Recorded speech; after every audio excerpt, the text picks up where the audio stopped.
Rebeccah Heinrichs, security expert, joins me now. Rebeccah, what's going on here? We've got strikes on mine-laying boats. We've got strikes on missile facilities on land. We've got the Israelis and Hezbollah going at it hammer and tongs, and yet we're supposed to have a ceasefire. What is going on?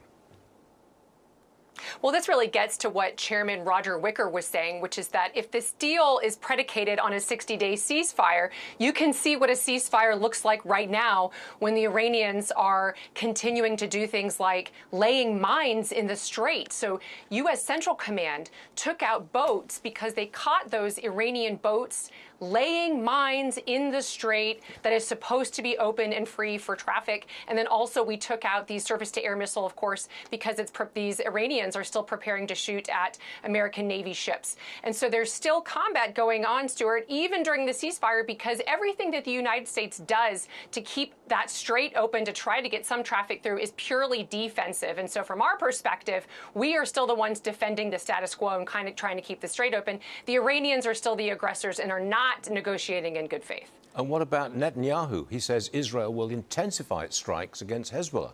That part of the war is ongoing and intense. It is. And to the Trump administration's great credit, I mean, officials have been very clear, both on the record, off the record, that the United States will not restrain the Israelis at all for anything that they need to do for their own defense. And if Lebanon is not going to control Hezbollah, which they've not been able to do or not really shown a willingness, though they verbalize a willingness to do so, then of course the Israelis have a right to self-defense. There's been some reporting calling that escalation. Of course, anything that the Israelis do to beat back this terrorist group that is funded by the Iranian regime is purely defensive in nature. Well, we understand that Trump told 6 Muslim countries that they should join the Abraham Accords.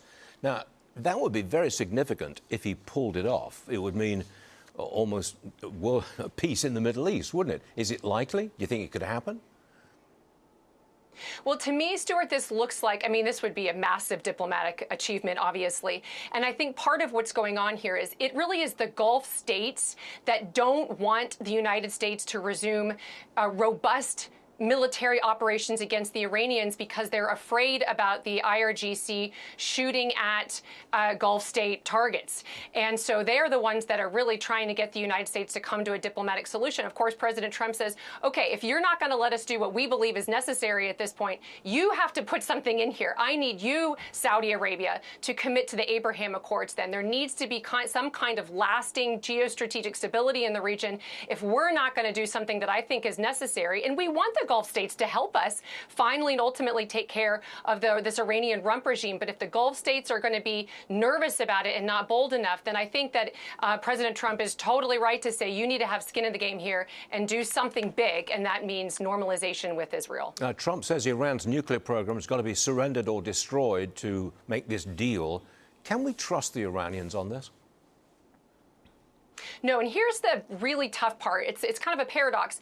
There supposedly this deal that is being discussed sequences getting the strait open with something like a promise. Now, concrete promises is how the Trump administration would describe them on the part of the Iranians for working on the nuclear piece. But as soon as the United States relieves the blockade, lifts the blockade in some fashion, or lifts sanctions, you're going to take away that pressure, that leverage against the Iranian regime to negotiate on their nuclear program at all. And so, you know, from my perspective, they have to be linked. You keep the pressure on. The United States has incredible leverage against the Iran regime, Stuart. And so there's no reason, I think, to relieve any of it until the United States gets everything we want. Rebeccah, thanks very much for joining us. Give us some clarity. We like that. Thanks very much indeed.